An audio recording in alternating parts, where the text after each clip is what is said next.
Hi, it's Dr. Steve from Misericordia University.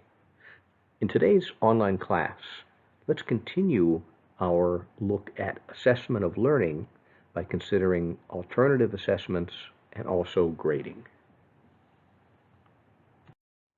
While most teachers create teacher-made tests to assess students, a teacher could also assess products or student performance.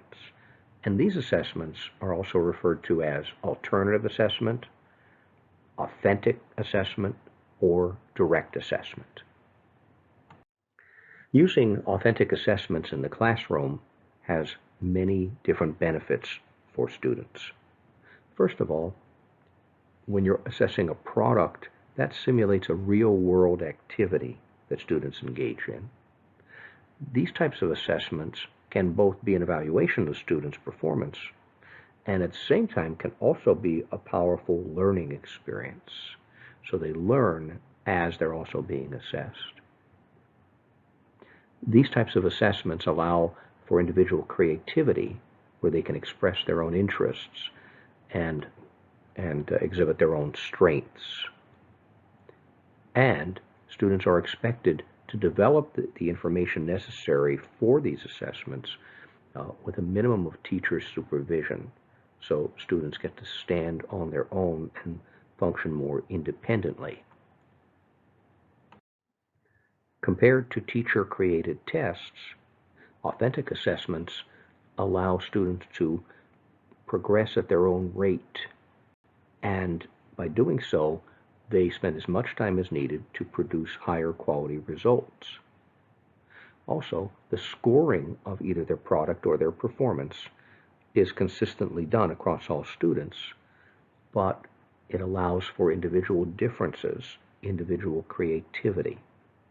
And then teachers can give feedback that addresses the strengths and unique weaknesses of each individual student. Product assessments can take many different forms. They could be in the form of a portfolio or a work sample. They could be a project or a report that students do. They could result in a poster board or a collage. They could result in a research paper or a lab report. Students may create a journal or a log. They may manufacture a model or some media-based product. Performance assessments can also take different forms. They could be in the form of an oral presentation or a presentation with technologically based media. Could end up being a science lab demonstration. Could be something in the arts, like a musical or a dance or a dramatic presentation. Could be a theatrical activity. Could take the form of a debate. It could involve students demonstrating a very specific task in some way. And it could also take the form of their participation in a specified event. There are also other alternatives to paper-based tests. On the high-tech side, a teacher could use technology-based student response systems, also known as clickers, and that's indicated here by the graphic on the lower left, and that's a clicker from the Promethean board. We could also use low-tech solutions, such as student response cards, or also plickers. More to be said about plickers. Let's now turn our focus to grading. A first good practice in regard to grading is to make sure you establish a policy that deals with ethics, cheating, plagiarism, and your grading policies. And also, at the beginning of the year, hold a candid talk with students about these issues. When you have an established policy, consider sending that policy home to students in written form at the beginning of the year. As we look at assessment and grading, here are three issues that arise in terms of this. Number one, the viewpoint of students. A lot of times students focus more on points and grades, and they're not really looking at assessment as something that they can learn from and thus improve their academic performance. From the viewpoint of parents, sometimes parents view points and grading through a more competitive lens. And from the view of teachers, sometimes teachers end up doing some grade inflation because they don't want students to fall too far behind, and sometimes they fear conflict with students and parents over assessments. Having mentioned these, now let's look at some best practices in terms of grading and assessment. Best practices for grading include these points. Talk about cheating. Talk about what plagiarism is and what it means, especially if you're dealing with younger students. Decide whether or not students should collaborate or not on assignments, and help them to understand what collaboration should be and what would be considered crossing the line in terms of plagiarism. Monitor when students are taking a written assessment. Don't just sit down, but rather walk around the room and consider creating two versions of a test to be given at the same time. To try to limit the cheating that could happen on an assessment, consider your seating arrangement. Make sure that it's not too easy for them to cheat on a test. Make sure that your students have cleared materials from around their desk during an assessment. And if you do happen to observe a student who appears to be cheating, what are you going to do about that? Well, don't make a big deal of it during the class time, but look to deal with the student after class. You can collect the materials that they're using during the test, but don't deal with it directly there. Best practice says to deal with that later and record the time of the event, and again, talk to them when the class is not present. When you talk to the student about your suspicions, keep in mind that they are your suspicions. Be careful not to condemn them or directly accuse them. Talk to them. Listen to what the student's response is. Keep in mind that you want to take care of that student, and you have to watch out for that student's welfare.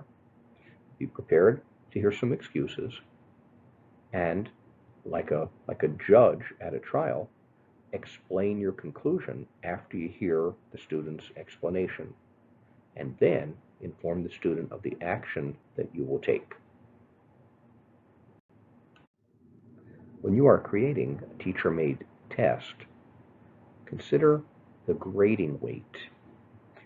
Maybe vary the value of the questions based on Bloom's taxonomy. So in other words, the more basic level, the knowledge questions, maybe give them a smaller weight, and higher up on the taxonomy, have those questions, those items, worth more points.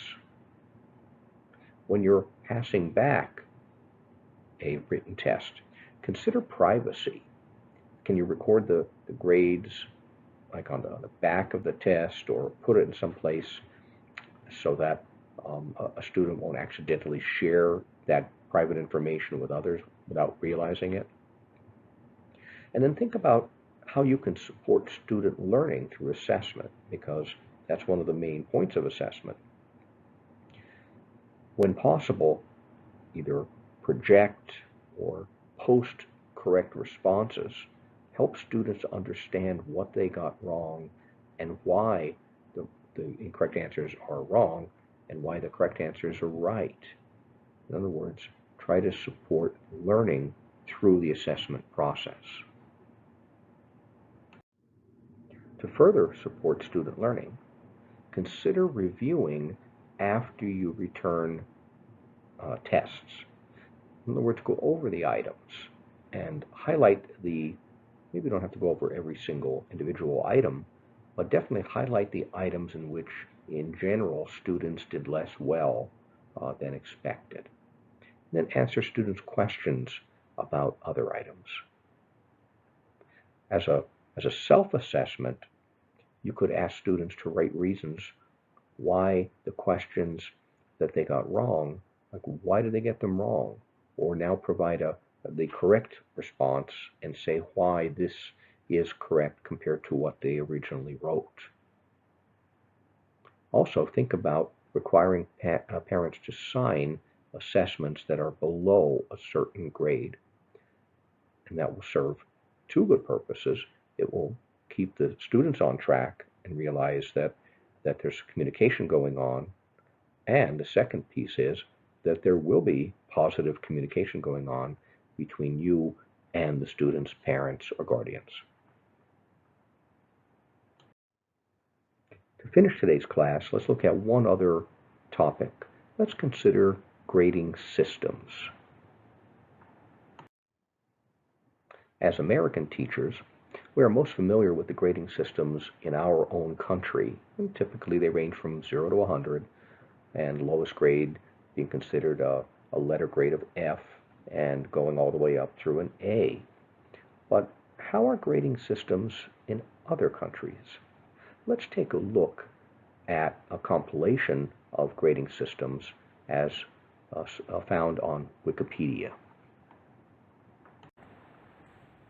So Wikipedia has a nice compilation of different grading systems by different countries. So I'm going to scroll down a little bit and just take a quick overview of some of them.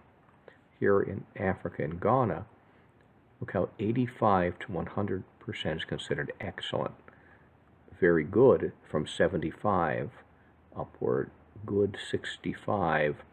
Notice 0 to 50% is considered a failure in Ghana. In Nigeria, we're looking at 70 to 100% is considered an A, or the first class grading. B, 60 to 69. So an F, or failure, in that country is 0 to 39%. Notice they also use an E, which is still considered passing, 40 to 44%. So when we look at Tanzania, we're looking more at something more familiar to us here in this country, 80 to 100%. That's pretty broad for an A, 70 to 79%. Getting a little closer to our system. Now here's some universities. I'm going to skip by some of those and stay with the 7 through 12 or K through 12. When we look at, here's Kuwait. Now their excellent is 97 to 100. Excellent 90 to 97. Let's go down a little more and look at just one or two others. And I will post this link, so if you're interested in considering a few more of these, we can take a look at them. Now in Pakistan, we're looking at A plus is 85 and above.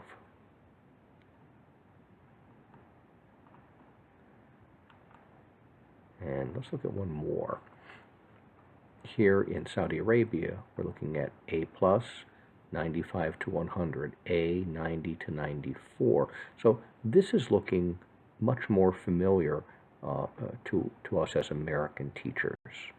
But again, overall, you can see there's a big variety of grading systems that are in use throughout the world.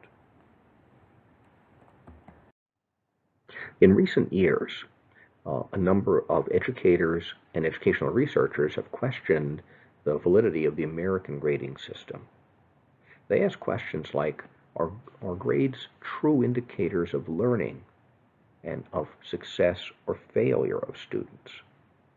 Many grading scales often reflect 10-point increments from A through D, and then depending on the institution, an F could be from 0 to 59 or 0 to 69. Now that's a very big gap there. When you consider that enormous gap, if someone gets a D in our country, Most parents and students can recognize what that means, but if they receive an F, now what does that communicate? Further, what happens if someone gets a 0? What does that communicate?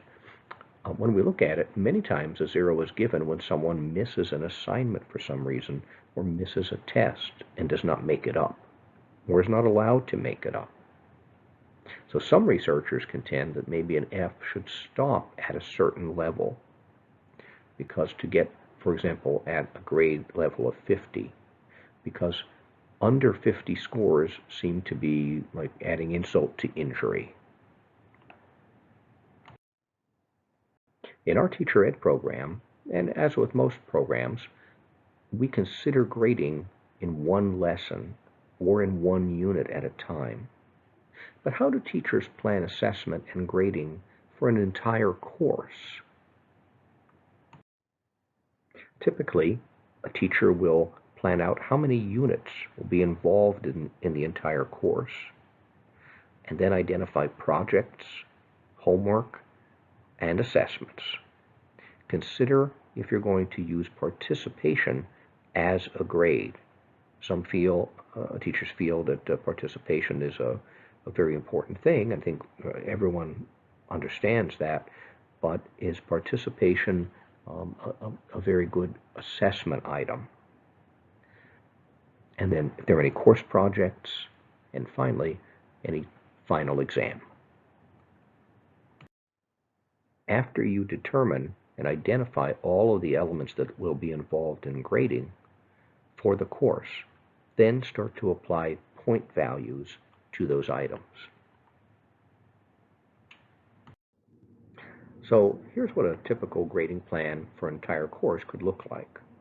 The teacher listed all of the elements for grading and then decided, I think I will allot 50% of the grade to come from the work in the units and 50% of the grade to come from quarterly tests, maybe a project, and a final exam.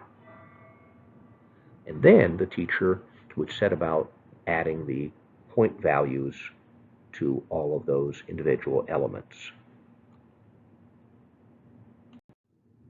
Some teachers, taking the same list of activities and elements for grading, might decide to weight the projects and the activities differently.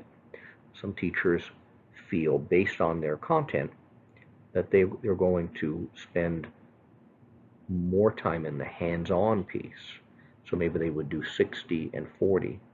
Or in this case, a teacher is saying, all the activities we do are going to be 40% of the grade, and then 60% of the grade will come from the tests and a hands-on project.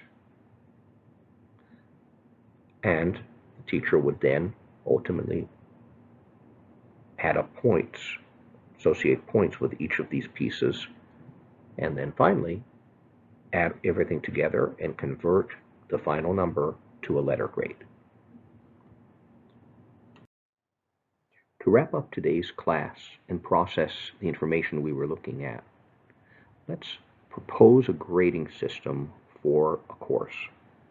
Start by identifying various elements that will be gradable throughout the course.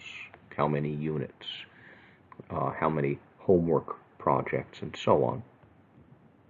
And then start looking at assigning point values to each of those elements. And at the same time, consider what's the breakdown between the work you do in class versus projects and other assessments. Add up those points, so you have to work the left side of this equation, so to speak, with the right side, and then add them up. For me and for many teachers, we simply add things up to equal to total 100 points to keep it easier. Some teachers like to go to 200 or 300 points. For me, I like to keep it simple, because then it's very easy to translate that grade, that final grade, into a letter grade. I hope you enjoyed this online course. I look forward to seeing you at our next class meeting.